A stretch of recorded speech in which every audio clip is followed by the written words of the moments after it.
കടം മറ്റൊരാൾ വീട്ടിയാൽ കടം വീടുമല്ലോ. ഇത് ആർക്കും അറിയുന്നൊരു ഹദീസാണ്.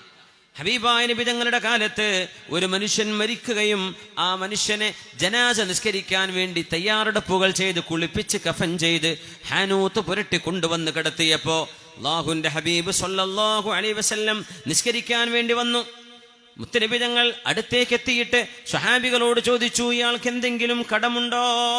അവർ പറഞ്ഞു, ഉണ്ട് നബിയെ, 2 ദീനാർ 2 സ്വർണ്ണ നാണയം ആരോടോ ഒരാളോട് കടം വാങ്ങിയിട്ടുണ്ട്, ആ കടം തിരിച്ചു കൊടുത്തിട്ടില്ല.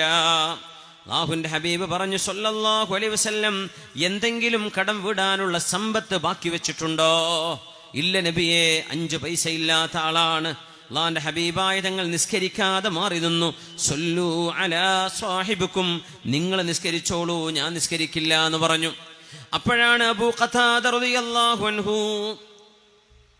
മഹാനവറുകൾ, അങ്ങ് ആ മനുഷ്യന് വേണ്ടി നിസ്കരിക്കാതിരിക്കരുതേ, അങ്ങ് നിസ്കരിക്കൂ നബിയെ, ആ 2 ദീനാർ ഞാൻ വീട്ടിക്കൊള്ളാം.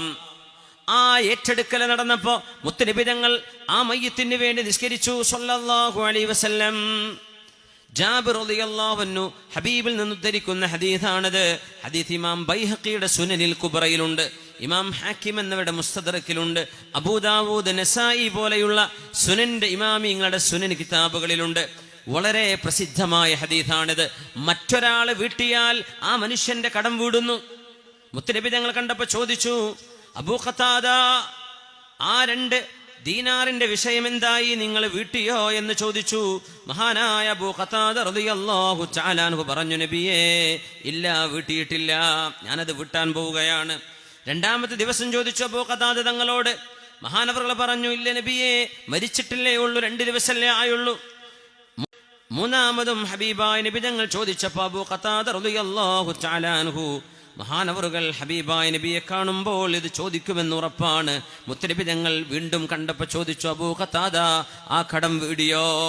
ഖുൽതു നഅം, ഞാൻ പറഞ്ഞു നബിയെ, ഞാൻ കടം വീട്ടിയിട്ടുണ്ട്. അൽ ആന ബറദത് ജിൽദുഹു, ഇപ്പോഴാണ് ആ മയ്യത്തിന്റെ തൊലിക്ക് തണുപ്പ് കിട്ടിയത്. അബൂ ഖതാദ, നിങ്ങൾ കടം വീടുന്നവരെ അദ്ദേഹം ഹിസാബിന്റെ ചൂടിലായിരുന്നു, ഇപ്പോഴാണെന്ന് തണുത്തത്. കടം വീടിയപ്പോ കടം ബാക്കി വെച്ച് മരിക്കുന്ന മയ്യത്തുകള് മക്കൾ ഓർക്കണം, വാപ്പാക്ക് കടമുണ്ട് എന്ന് പറഞ്ഞ ആരെങ്കിലും എന്ന് പറയുമ്പോ വാപ്പയുടെ കടം വാപ്പയാവട്ടെ, ഞങ്ങൾ മക്കളെന്തറിഞ്ഞു, വാപ്പ ഞങ്ങളോട് പറഞ്ഞില്ലല്ലോ, ഇതൊന്നും പറയാൻ പാടില്ല. നിങ്ങളുടെ വാപ്പയാണെങ്കിൽ ആ വാപ്പയുടെ കടം വീട്ടൽ മക്കൾക്ക് നിർബന്ധമാണ്. വാപ്പയുടെ കടം വീടി എന്തെങ്കിലും മിച്ചമുണ്ടെങ്കിൽ മാത്രമേ അനന്തരം എടുക്കാൻ തന്നെ പാടുള്ളൂ.